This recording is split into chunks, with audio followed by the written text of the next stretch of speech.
Hello, I'm Bill Gates. And we are calling it iPhone. Attends, je veux causer de science avec les intellos. Salut à tous, je suis Jérôme Colombin.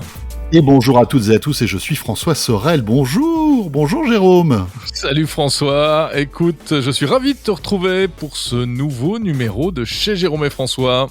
Le podcast fait comme à la maison, vous le savez, au coin du feu, enfin plutôt au coin de l'ordinateur, hein, parce qu'on n'est pas physiquement à côté, toi et moi, mais c'est vrai que on se voilà, supporte on est bien. Plus. Il faut le dire, on se supporte plus. Depuis toutes ces années, je pense que oui, on arrive quand même à se supporter quand même. Hein. Ben bien sûr. Et on est toujours là pour vous. Alors, on est là, vous nous suivez peut-être sur nos différents médias. Voilà, BFM Business, François. Et on se retrouve ensemble sur 01 TV tous les jeudis, notamment avec 01 Hebdo. Et puis, sur mon petit podcast Monde Numérique, sur mon gros podcast. Il est de plus en plus long d'ailleurs. Il est énorme. Il est énorme ce podcast, j'en peux plus. C'est vrai qu'une fois par mois, on se retrouve donc tous les deux avec Jérôme pour papoter comme ça devant notre micro sur notre métier, sur la tech. Et c'est toujours un plaisir, c'est vrai, de partager tout ça, tout ce qu'on vit au quotidien avec vous. Voilà, alors on a essayé de vous concocter un petit sommaire, on s'est dit de quoi on va parler ce mois-ci. Et inévitablement, on est tombé sur le Mobile World Congress de Barcelone. Donc on vous en dira un mot, bien sûr, parce qu'on y était, tous les deux, nous y étions. Voilà. François, on va essayer on va un petit peu aussi raconter certaines de nos rencontres de ces dernières semaines. Hein, tout à fait. C'est vrai qu'on rencontre, toi et moi, pas mal de monde. On a cette chance. C'est très enrichissant, hein, bien sûr. Et moi, je vous parlerai d'une personnalité que j'ai rencontrée qui est très intéressante, qui s'appelle Xavier Perret et qui travaille chez Microsoft. C'est le patron du cloud Azure chez Microsoft. Et alors bon, c'est un sujet sérieux, hein, le cloud Azure, hein, tu peux l'imaginer. Hein. Mais ce monsieur a une passion, c'est le cinéma. Il vient de temps en temps dans Tech & Co nous expliquer comment certains films de cinéma, avant que des produits high-tech existent, les imaginer. Et tout à l'heure, on parlera, entre autres, du film 2001, l'Odyssée de l'espace, et tu vas voir, c'est assez rigolo. Ah bah oui, c'est un film tout récent, donc c'est bien. Voilà, moi C'est vrai que ça date pas d'hier. Hein. Je vous parlais d'une autre rencontre. Je suis allé rencontrer le directeur de l'innovation d'une entreprise française qui est un petit bijou qui s'appelle Dassault Systèmes. Ah oui, bien sûr. Plein de trucs super intéressants. Voilà. Et puis allez, on vous garde quelques petits gadgets tech pour la fin de cette demi-heure, ok ? Voilà, si vous êtes gentil, hein, attention, parce que on vous surveille, hein, on vous voit, hein. On vous voit, vous qui nous écoutez là. Ouais, il y en a 2 qui suivent pas au fond là. Ouais, il y en a 3 qui dorment en plus, alors que ça fait que commencer. Alors on était quand même très heureux cette année de pouvoir renouer avec la tradition et donc assister à un vrai Mobile World Congress à Barcelone, hein François ? Oui, parce que c'est vrai que Jérôme et moi, nous sommes un peu les testeurs des nouveaux salons, enfin en tout cas des salons qui repartent. On pourrait même sortir un guide, hein, Jérôme. Oui. Voilà, on a testé le CES. Bon, voilà, le CES qui... Le CES après 2 ans ou presque d'arrêt. Voilà, est revenu tranquillement. Il n'y avait pas grand monde, hein, mais bon, c'était en pleine vague au Micron. Et puis le MWC, ce grand salon dédié à la téléphonie mobile qu'on couvre depuis de très nombreuses années avec Jérôme, qui a eu quand même quelques mésaventures ces dernières années à cause du Covid. En 2020, il avait été annulé. En 2021, il était en version très allégée. On n'y était pas. Je ne sais pas si tu t'en souviens, parce que en 2020, donc le salon devait avoir lieu fin février, début mars, hein, comme à chaque fois. Donc on n'était pas encore en confinement, puisque rappelle-toi, le confinement était arrivé mi-mars, pardon. Mais ça commençait vraiment à sentir pas très bon. Et jusqu'au dernier jour, rappelle-toi, on avait nos billets, on avait tout était calé quasiment. Bien voilà, paf, allez, on reçoit un mail, le salon annulé. Donc là, c'était 2020. 2021, il avait été annulé une première fois parce que il avait été prévu en février, mais il avait été décalé en juin. Et juin 2021, il s'était déroulé, mais il y avait quasi personne. Hein. On Il y avait avait vu des personne. photos qui étaient terrifiantes où, en fait, ce salon était vide. Voilà, il y avait que les exposants et ils Ouais. n'étaient pas nombreux. Donc là, on attendait quand même ce salon avec impatience parce que c'était aussi le salon du retour à la quasi normale. Pas mal de monde, hein. D'après ce que j'ai compris, les organisateurs ont, Bah, ils ont ont quand même, réussi leur coup. Hein. ouais, voilà, 60-70% de la capacité, enfin, de ce qui était, de la capacité de 2019, du nombre de visiteurs de 2019, hein, si j'ai En bien compris. effet, en Mhm. effet. Ce qui est Voilà. pas mal, hein. Ce qui est pas Ah, mal. c'est pas mal du tout, mais on le sentait, il y avait quand même du monde sur place, hein, très clairement. Ah oui, oui, oui, oui, il y avait vraiment du monde. On se retrouvait dans des allées qui étaient en plus élargies parce qu'il y avait quand même des mesures anti-Covid. Hein. Moi, j'adore le MWC parce que depuis quelques années, vous avez l'impression d'être James Bond. Vous rentrez dans le salon sans badge, sans rien du tout, simplement grâce à la reconnaissance faciale et vous arrivez, vous avez des portiques. Alors, il fallait baisser le masque juste pour se faire scanner le visage et tac, Ouais. automatiquement, on vous détectait, vous rentriez. Et cette année, on n'avait même plus besoin de badge papier en fait hein, autour du cou. Tout à Voilà, fait. on rentrait comme ça. Hein. C'était pas mal du tout. Et alors, donc, il y avait pas mal de choses annoncées, évidemment. On va pas refaire tout le déroulé du salon. On vous en a parlé sur 01, tu en as parlé sur BFM Business, j'en ai parlé dans Monde Numérique. Mais malgré tout, si on prend un peu de recul, qu'est-ce que tu en retiens, François? Quelle est la chose principale que tu en retiens? Bon, écoute, c'est vrai que c'est toujours intéressant hein, ce Mobile World Congress. Et puis on voit aussi que comme le CES, d'année en année, il évolue. Et avec si tu veux, l'émancipation des constructeurs de smartphones, c'est plus forcément un salon très grand public. D'ailleurs, je me demande s'il l'a déjà été. Ouais, c'est ça. Euh, En mais réalité, je c'est pense vrai qu'il que ça a quand même toujours été un salon B2B, mais il y avait des choses qui nous faisaient marrer. Il y avait oui, il des y avait des trucs trucs un peu consumer. spectaculaires. T'avais Samsung qui présentait ses téléphones. Tu avais voilà beaucoup de constructeurs qui se mettaient au diapason pour annoncer leurs nouveautés Mmh, durant le mmh. salon. C'est de moins en moins le cas. Hein, il faut pas se voler la face, mais c'est pas pour autant que ce salon est devenu inintéressant.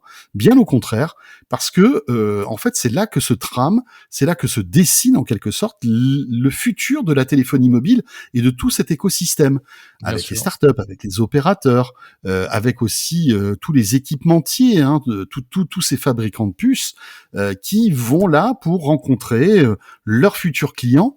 Et je trouve que c'est assez fascinant parce que cette année, on a eu par exemple bien l'annonce d'Orange qui a décidé voilà de poser un calendrier pour l'arrêt de la 2G et de la 3G. C'est quand même pas rien. Hein. C'est Ah des non, c'est sûr. technologies mobiles, tu vois, qu'on utilise, enfin pour la plupart au quotidien. Ouais, Donc le rappelons fait qu'ils vont décrocher, enfin débrancher la 2G en 2025 et débrancher la 3G en 2028, hein, c'est 2030. ça. C'est ce qu'ils veulent. Après, voilà, il y a un petit débat actuellement. Est-ce qu'il fallait une concertation avec tous les opérateurs pour essayer de sortir de ces technologies tous ensemble? Parce que visiblement, Orange aurait joué un petit peu solo dans cette Mmh, mmh, mmh. histoire-là. Donc l'ARCEP pourrait s'en mêler, etc. Mais c'est assez intéressant parce que voilà, c'est des directions stratégiques, technologiques qui sont intéressantes. On a beaucoup parlé de 5G aussi, avec la future, enfin en tout cas la vraie 5G qui va arriver, la 5G standalone. On en parlait depuis des années. Visiblement, ça se concrétise l'année prochaine. Voilà, la vraie 5G va être lancée avec cette connexion qui, comme on dit, slicée, qui pourra être découpée. Toi, par exemple, tu pourras acheter un peu de 5G si tu veux. Si tu es une entreprise, tu pourras acheter un peu de 5G Ouais, je pense que pour... j'aurais pas les moyens hein, de t'auras pas les m'acheter un moyens. bout de 5G, un bout de 5. Non mais ouais, il y a ça, il y a le slicing et puis ce qu'ils appellent les réseaux privés aussi. C'est ça, c'est ça. Voilà, Mmh. un usage quasi privatif entre guillemets de la 5G sur une zone, etc., etc. Tout à fait. Et c'est Non, ça qui est intéressant, c'est que tu vois, bien sûr. enfin, il y a toutes ces stratégies importantes qui ont forcément un impact après sur notre quotidien, qui sont prises. Et moi, je trouvais qu'il y avait un truc aussi qui était hyper cool, c'est que, eh bien, c'est au Mobile World Congress que se dessinent les smartphones de demain. Alors, il y a ce qu'on voit et ce Ouais, qu'on voit pas. Tu vois, il y a évidemment, hein, il y a plein de choses qu'on ne nous montre pas parce qu'on est journaliste et parce qu'on est méchant. bien Mais sûr. Faut se méfier des journalistes. voilà, c'est ça. Mais tu vois, quand tu Surtout rencontres mainstream en euh, plus, hein. Quand tu rencontres le patron de Qualcomm qui te dit, ben voilà, on présente ici les nouvelles puces qu'il y aura dans les smartphones de l'année prochaine, c'est toujours intéressant, tu vois. Bien sûr. Découvrir le Wi-Fi 7, découvrir de nouvelles puces avec de l'intelligence artificielle, etc. Enfin, et donc, tu arrives un petit peu à imaginer le téléphone de demain. Ouais, mais le téléphone de demain, t'es d'accord, François, qu'il est pas folichon, quoi. Enfin, Non, je veux dire, non. il se passe rien, quoi, au niveau innovation. On attend, oui, c'est vrai qu'on attend le truc waouh, quoi, qu'on n'a plus depuis des années, hein. Oui, on n'a plus depuis des années, exactement. On est vraiment à une espèce de palier là où il se passe rien. Alors il y a eu les pliants. Bon, alors maintenant, tiens, on a vu, il y a du pliant un peu plus fin, un peu plus léger, tout ça. Bon, c'était une vraie rupture le pliant, mais pour l'instant, ça n'a pas vraiment pris au niveau quand même du marché, je pense, des clients. Et il se passe pas grand-chose, sauf alors moi il y a un truc qui m'a marqué, c'est parce que ça je trouve ça intéressant justement dans l'espèce un petit peu l'histoire et l'évolution des technologies, Ouais. c'est que autant le smartphone, l'innovation dans le smartphone marque le pas, autant l'innovation elle est peut-être au-delà du smartphone aujourd'hui et notamment du côté des lunettes connectées. Et je trouve que là, on sent qu'il y a des choses qui se passent, et notamment, alors, moi, je m'attendais à en voir beaucoup plus des concepts et des modèles de lunettes connectées. Il n'y en avait pas beaucoup, mais on a essayé ensemble, hein, sur le stand de Oppo, le chinois, 2 paires de lunettes connectées.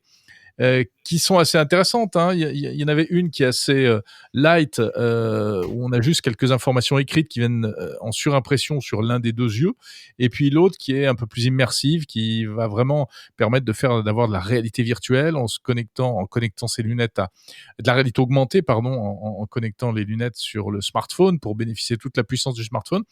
Et je pense que ça c'est intéressant parce que on sent que c'est l'après-smartphone et c'est la recherche de l'accessoire idéal. On n'a pas encore trouvé le truc parfait, mais on est en train de chercher l'accessoire connecté du futur, je trouve. Oui, et puis en plus, il y a évidemment la douce musique du métaverse qui traîne, hein, à droite à gauche. Donc, évidemment, tous les fabricants de hardware essaient de se positionner pour, pourquoi pas, nous entraîner plus nombreux et plus facilement encore vers le métaverse. Mais tu sais, pour parler encore du Mobile World Congress, je trouve qu'il y a aussi des tendances qui sont très intéressantes, hein, notamment le reconditionné, qui aujourd'hui dépasse, en fait, ça devient un vrai sujet de société, et Ouais, qui en absolument. plus est corrélé euh, au manque d'innovation de la part des constructeurs de téléphones. C'est-à-dire qu'aujourd'hui, tu prends un Galaxy, entre le Galaxy 21 et le Galaxy 22, ou l'iPhone 12 et l'iPhone 13, ma foi, quelles sont les différences? Alors nous, on les connaît parce qu'on baigne dedans et parce que on est shooté à ça. Mais pour 99,9% des gens, il n'y a pas de différence. Et Bah, on je connaît trouve que qu'on n'a pas beaucoup de différences. enfin, il y en a pas beaucoup. Et tu te dis, avec en plus cette montée en puissance du discours de on consomme trop, on garde pas assez nos produits électroniques, etc., etc. Je pense qu'il y a un vrai débat qui va s'ouvrir et qui est en train de s'ouvrir d'ailleurs, et qui va peut-être aussi impacter les constructeurs de téléphones. Est-ce qu'il faut qu'ils sortent autant de téléphones? Surtout s'il n'y a pas beaucoup de différence entre le modèle de 2021 par rapport à celui de 2022. Tu vois, il y a toutes ces questions-là. Bah, Parce c'est que surtout, je pense, finalement, c'est les smartphones d'entrée de gamme qui risquent de souffrir de ça, en fait, non? je sais pas, je sais pas, mais je me dis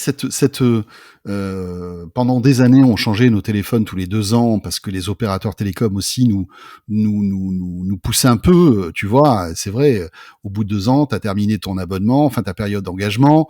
On disait bah voilà, tiens, pour 100 euros, t'avais le nouvel iPhone ou le nouveau Galaxy ou le nouveau je sais pas quoi. C'est vrai que c'est pas. Est-ce qu'on Ça avait n'a besoin vraiment de changer de téléphone? non, C'est mais ça la question, ça n'a tu vois. plus vraiment de sens aujourd'hui, et tant mieux, effectivement, on est dans une espèce de Mais ça va avoir un impact. Ça va avoir un impact sur l'économie et sur et évidemment sur ces constructeurs qui eux voient d'un mauvais œil tout ça parce que tu vois Samsung est oui, mais bien en même content. temps, ils ont je pense qu'ils ont bien intégré quand même cette dimension-là et ils en tiennent compte et ils savent Oui, que parce qu'ils en ont pas le choix aussi, bah, Jérôme. exactement, ouais, bien sûr. Ils en ont pas le choix. Et voilà. Et tant qu'il n'y aura pas de vraies ruptures technologiques qui feront que qui justifieront en fait qu'on change de téléphone. Je sais pas moi, demain le smartphone pliant hyper innovant, etc. Là, il y aura un vrai sens en fait pour changer son téléphone. Mais aujourd'hui, parce que tu as un troisième ou quatrième capteur photo sur ton téléphone, c'est compliqué quand même. Hein. On le voit, nous il faut quand même, faut pas qu'on se voile la face. On est souvent très déçus des nouveaux smartphones qui sont présentés par les constructeurs. Nous sommes d'accord. Alors, on a parlé du Mobile World Congress, François. Revenons en France, après cette petite virée barcelonaise, au cours de laquelle, d'ailleurs, je tiens à le préciser, tu as beaucoup trop abusé des tapas et du jambon. Et les tapas. Oh, c'est pas cool. Là, tu balances, c'est pas très sympa, vraiment. Hein. Oui, on non, mais l'appelle c'est vrai que patatas bravos là-bas. Non, mais sérieux, qu'est-ce qu'on mange bien à Barcelone? Mais qu'est-ce qu'on mange bien? Non, mais c'est vrai, c'est super cool. Puis en plus, on avait un peu de soleil. Alors, il a pas fait beau tout le temps, mais on a eu un peu de soleil et tout. C'est vrai que c'est cool. Bon, voilà. Bon, voilà, ça c'était le mauvais côté de la chose, c'est qu'on mange trop. Alors, donc, ces dernières semaines, donc on l'a dit, on vous a sélectionné deux petites, chacun une rencontre un peu, voilà, un truc qui nous a marqué. Tu commences, je commence, qui démarre? Allez, vas-y, commence. Ah bon, je commence. Moi, j'adore Dassault. Hein. Je les non, mais c'est vrai, Dassault Systèmes, c'est une boîte passionnante. Ah bah, tu fais bien. Attends, mais ne me spoil pas. Non, mais tu fais bien d'en parler. Oui, alors c'est pas Dassault. Hein. Dassault Systèmes, ça fait plus du tout partie de Dassault depuis très longtemps. Mais effectivement, je vous emmène à Vélizy-Villacoublay et là-bas, il y a un truc qui est le lab de Dassault Systèmes. Et Dassault Systèmes, c'est donc une boîte boîte française et qui est spécialisée sur la 3D, la data, le jumeau numérique, les modèles 3D, etc. Et ils font des trucs de fou et on ne le sait pas et ils travaillent pour des tas d'entreprises et de projets, tous les grands constructeurs. Alors on ne le sait pas parce qu'en plus la plupart du temps ils ne peuvent pas le dire parce que voilà, c'est verrouillé par des contrats de confidentialité. Mais ils travaillent avec des grandes marques de fabricants de téléphones mobiles, ils travaillent avec des fabricants automobiles, des constructeurs automobiles. Pourquoi ? Parce que par exemple, eh bien ils m'ont fait des petites démos de systèmes de simulation de crash test. Aujourd'hui, tu peux faire des vrais faux crash tests en fait. Tu as plus besoin d'aller casser des vraies voitures et des mannequins. Grâce aux jumeaux numériques, tu as toutes les datas numériques et des véhicules qui sont modélisés et il suffit de percuter, de propulser les doubles numériques des voitures contre des murs pour étudier les déformations, les blessures éventuelles, etc. Et ils font ça pour des tas de trucs. Ils ont même un jumeau numérique d'un cœur vivant qui permet eh bien d'étudier des pathologies, de préparer des chirurgies, etc. Et ils sont dans tous les domaines, même les trucs les plus futiles. Ils ont un simulateur qu'on peut essayer d'ailleurs qui s'appelle Home by Me. C'est un site sur Internet, vous pouvez y aller et ça, vous pouvez faire votre aménagement d'appartement et de maison en 3D. Ah ouais. C'est Dassault Systèmes qui propulse ça, voilà, avec leur technologie à eux. Donc voilà, vraiment j'ai beaucoup aimé. J'ai rencontré Frédéric Vacher qui est le directeur de l'innovation. On a passé un long moment ensemble. Ils m'ont présenté tout ce qu'ils faisaient. En plus, ils ont tout un programme d'accompagnement des startups. Alors ils sélectionnent vachement, hein, mais tu vois, une startup qui a besoin de faire des développements en 3D, ils peuvent vraiment les aider de manière super intéressante. Non, mais le jumeau numérique, c'est un sujet hyper intéressant. Alors, tu l'évoquais dans la voiture, tu l'as un petit peu évoqué pour la santé, mais notamment dans la santé, il y a des, comment dirais-je, des débouchés et des espoirs incroyables. Parce que demain, on pourra, avant de vous donner un traitement, faire votre jumeau numérique et voir comment ce traitement va réagir sur vous. Parce qu'on le sait, il y a parfois des traitements, notamment pour certains cancers, etc., qui marchent mieux sur certaines personnes que sur d'autres. Et là, on pourra voir ce qui va se passer. Et c'est impressionnant. Et alors, en plus, ce jumeau numérique va être encore plus perfectionné grâce au quantique, parce que visiblement, l'informatique quantique pourra accélérer, en fait, bien si sûr. tu veux, toute la Tout mise le en place traitement de des ces data. jumeaux numériques et le traitement des données, parce que, imaginez, pour simuler toutes les molécules qu'on a dans un corps humain, c'est énorme, en fait. Il faut une puissance informatique incroyable. Et là, le quantique aura aussi son mot à dire. Donc tout ça est super passionnant. Je suis à 100% d'accord. Voilà. Alors, et toi, qu'est-ce que tu as vu de beau? Alors moi, j'ai eu la chance évidemment de rencontrer quelqu'un de très intéressant qui s'appelle Xavier Perret. Xavier Perret, c'est voilà, une personnalité qui travaille dans la tech depuis de très nombreuses années. C'est un vieux briscard de la tech, tu sais. Il a travaillé, je crois, chez Orange. Il a fait pas mal de trucs à droite à gauche, et il est en ce moment chez Microsoft. Et c'est un peu le patron d'Azure, si tu veux, Le cloud. le cloud d'Azure, etc. pour la France. Donc c'est voilà, le cloud d'Azure, c'est pas un sujet rigolo, si tu veux. Tu vois, c'est voilà, comment les entreprises vont pouvoir se transformer numériquement, enfin tous les sujets habituels. Mais en discutant avec ce Xavier, qui est au demeurant très sympathique, eh bien, il m'a raconté que voilà, sa passion, c'était le cinéma. Et puis alors, comme moi j'aime bien ça, je suis pas passionné, mais j'aime bien. On commence à en discuter, et puis il me raconte que il a une vraie lubie, c'est comment en fait le cinéma a révolutionné la tech. Et j'ai trouvé ce sujet très intéressant, et d'ailleurs je lui ai proposé d'en faire une chronique dans Tech & Co. Il est venu il y a quelque temps de cela il viendra de temps en temps nous raconter comment chaque film, en fait, de 2001 l'Odyssée de l'espace à Terminator, ont apporté des pierres à l'édifice de l'innovation technologique, tu vois. Et c'est super intéressant. C'est franchement, et c'est là que tu te rends compte que les scénaristes qui imaginent des films, tu vois, des histoires de science-fiction, parfois avaient vu juste. Tu prends par exemple 2001 l'Odyssée de l'espace. Bon, 2001 l'Odyssée de l'espace, donc Stanley Kubrick, c'est un monument du cinéma de science-fiction qui date de 1968. Tu te rends compte, 1968. Donc c'est un film qui a 54 ans. Hein. Ouais. Je te dis que c'est un peu vieilli quand même. Hein. Oui, bien sûr. Moi, j'ai voulu le montrer à mes enfants. Non, mais voilà. Bien évidemment, mais ils n'ont pas trop accroché. Hein. C'est comment te dire, c'est un précurseur. C'était formidable. Non, mais puis même déjà, c'était pas chiant comme film, mais ce que je veux dire par là, c'est que c'était un film un peu un télo, tu vois ce que je veux dire. Bah oui, personne n'a jamais compris la fin. Voilà, il y a des débats interminables sur mais alors que signifie la fin dans la pièce blanche, etc. Là. Et puis c'est Stanley Kubrick, c'est pas, tu vois, c'est pas Claude Zidi, quoi. C'est pas pareil. Quoi. Non, mais ce que je veux dire par là, c'est que s'il y a toujours... Claude Zidi a fait de très bons films. Hein. Oui, mais bien sûr. Moins prise de tête. C'est ça, Claude Zidi, j'adore. Avec Louis de Funès, ils ont fait des trucs incroyables, mais c'était plus facilement digeste, on va dire, tu vois. Ouais. Et donc, ce Xavier Perret de chez Microsoft m'expliquait que l'Odyssée de l'espace était un film très intéressant parce qu'il avait imaginé des objets high-tech qui sont arrivés 40 ans plus tard. Alors, je sais pas si tu te souviens, mais dans l'Odyssée de l'espace, tu as un robot qui parle et qui répond en fait un peu comme Alexa et Google Home, tu vois. Bien sûr, c'est HAL. Voilà. C'est ça. Et puis HAL qui était IBM, mais c'était la lettre d'après, c'était la lettre d'avant. Exactement. Il y avait plein de petits clins d'œil technologiques. Et puis l'autre innovation qui était vraiment, on va dire, d'avant-garde, c'était la tablette tactile et l'iPad.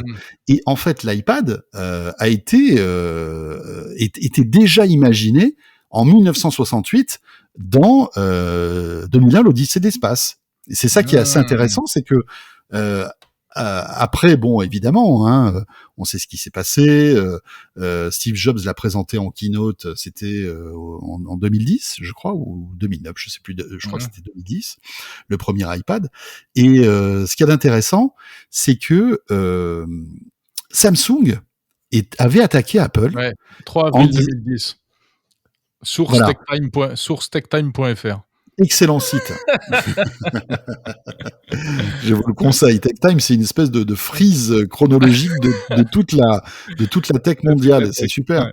Faudrait que je Et m'y je remette dis un pas peu, que c'est là, bien pour parce que mettre à c'est jour. Jérôme qui l'a créé, ce site, hein, c'est pas ça du tout. Mais Non, non. pour revenir à Vas-y, l'iPad, vas-y.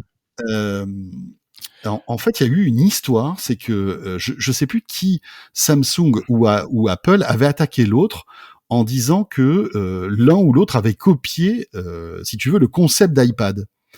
Et je crois que c'était Samsung qui avait attaqué Apple.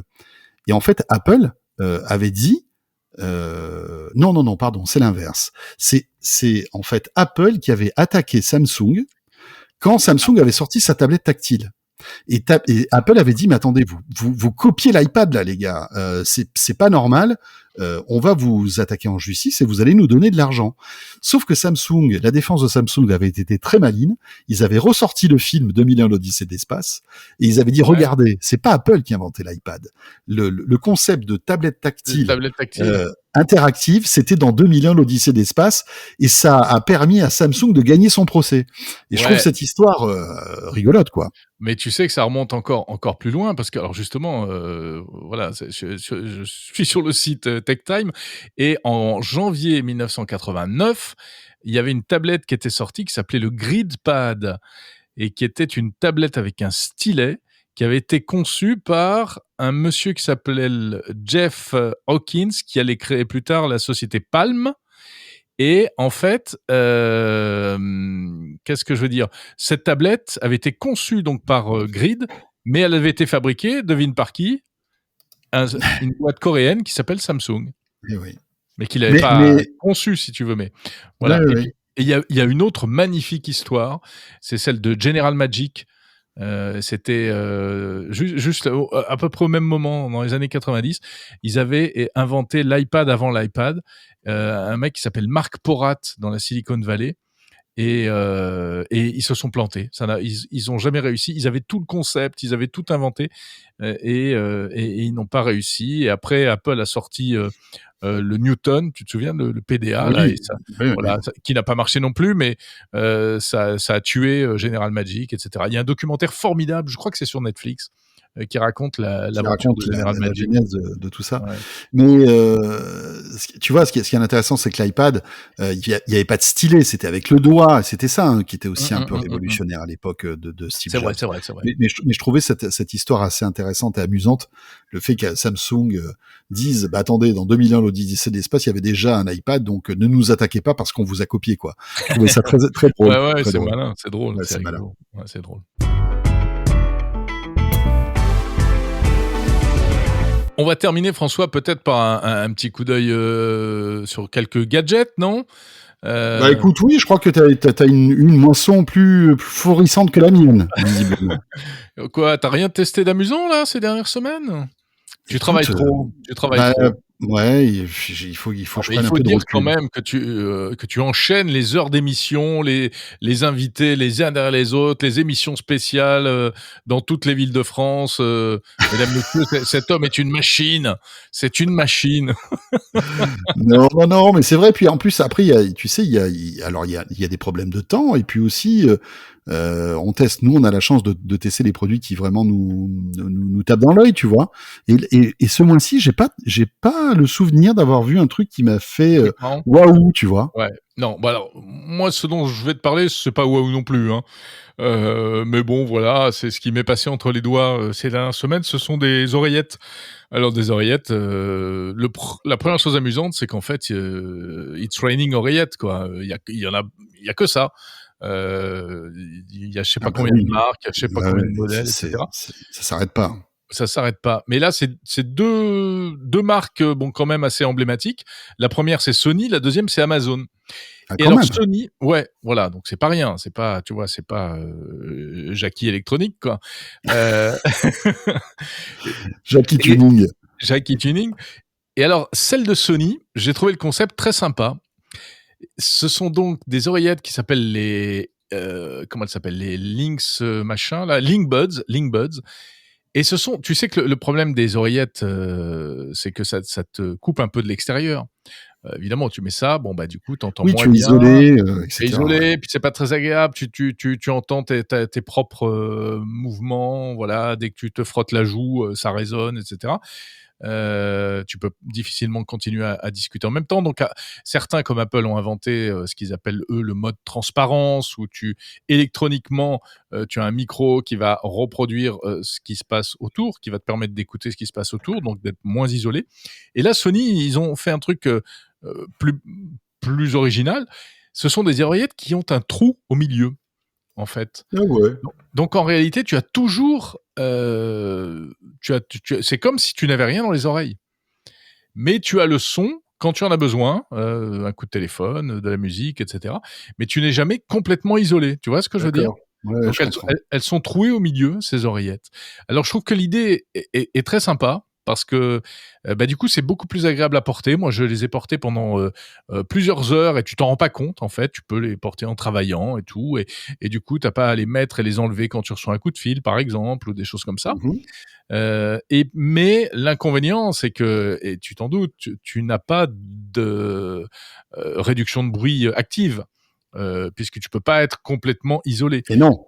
Voilà, donc tu ne peux pas avoir le confort complètement immersif quand tu es notamment dans les transports ou autres, où tu te réfugies dans tes petites oreillettes et puis tu n'entends plus rien autour, tu te mets ta musique, tes podcasts. Bon, ça, tu peux pas, voilà. Mais on peut pas tout avoir dans la vie. Mais je trouve que l'idée est intéressante, surtout dans dans la perspective où peut-être que demain, on sera bien content d'avoir toujours un petit machin dans l'oreille pour pouvoir... comme tout à l'heure, je te parlais des lunettes, qui sont à mon avis quand même l'un des accessoires assez intéressants pour le futur. L'oreillette, c'est aussi important parce que le son, c'est super important. Hein. On a besoin tout le temps d'avoir du son pour X raisons. Donc voilà.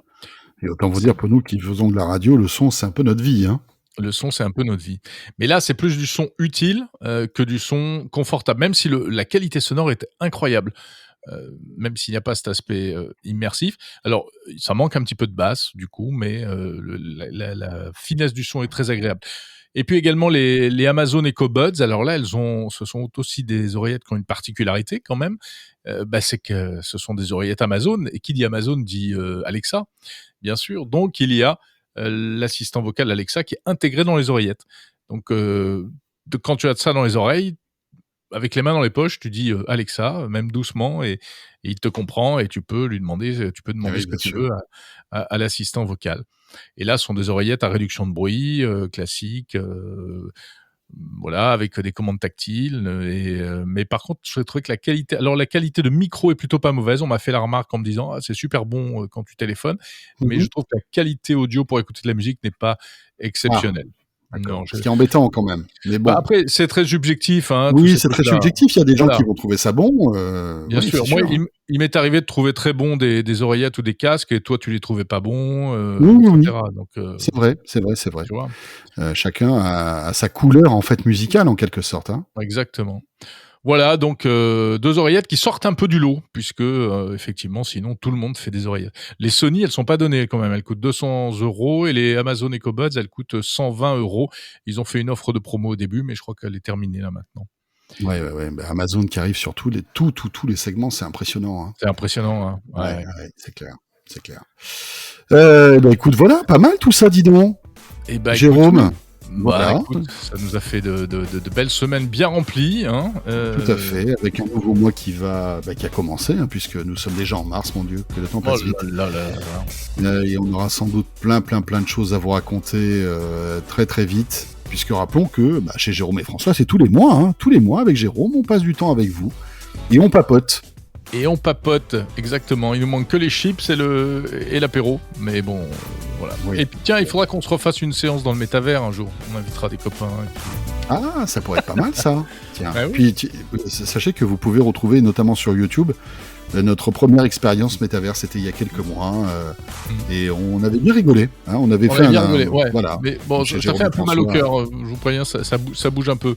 Mais on le refera mieux. Allez, ça va. Je suis partant. François, passe une bonne semaine. Je pense qu'on va se croiser dans la semaine. Hein. Oui, il y a des chances. Je pense. Hein. Ouais. Je pense. Et puis, eh bien, d'ici là, merci en tout cas de nous suivre. N'hésitez pas à nous laisser des petits commentaires aussi sur le podcast chez Jérôme et François, à dire ce que vous en pensez si vous aimez ça. C'est important de bien le noter aussi. Hein. Ouais. Et on se retrouvera avec beaucoup de plaisir le mois prochain, bien évidemment. Voilà, envoyez-nous des messages. Tiens, même des messages audio si ça vous passe par la tête, n'hésitez pas. Et puis d'ici là, on vous embrasse et on vous retrouve dans un mois. Salut à tous. Voilà. Alors, oh putain, j'ai oublié d'enregistrer.